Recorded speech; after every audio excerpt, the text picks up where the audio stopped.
大家好，我係香港註冊承建商商會 HKRCA 第6屆委員會嘅會長潘家強。首先喺度代表委員會同大家拜個早年，祝大家身心康泰、財運亨通、馬到功成、工程順利。商會正邁向第12年，面對中小型承建商同建築公司越嚟越困難嘅經營環境，除咗不厭其煩咁鼓勵大家求進，更重要嘅係我哋以商會嘅角色有啲咩可幫到大家。所以對商會而言，我哋都要與時並進，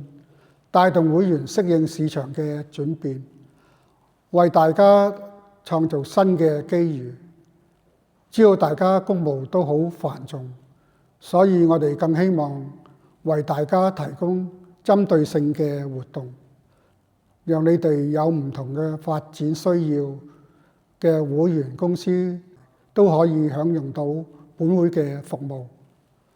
活動唔一定要多，但需要對接到大家嘅所需，希望總有一樣啱大家，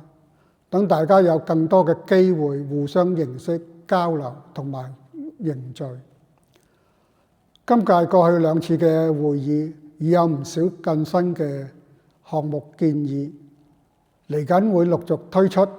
今次嘅短片就係其中一個重點嘅新項目。希望透過短片同大家有更多嘅交流，遲啲會有更多嘅短片發出，到時會喺群組度 send 俾大家。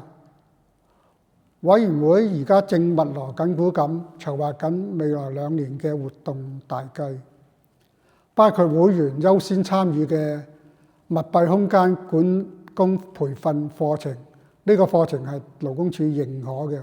同埋 ESG 一系列嘅活動。如果大家有咩活動想商會籌辦，又或者有咩合作嘅建議，記得盡快同秘書處聯絡。希望今屆可以同大家有更多嘅互動合作，團結同心，推動會務嘅發展更加昌盛。最後喺追求革新嘅同時，我會繼續履行參選時提出嘅7項政綱，持續提升本會於業界嘅話語權，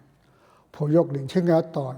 令商會能夠持續穩健咁發展。最後多謝大家，祝大家新年進步。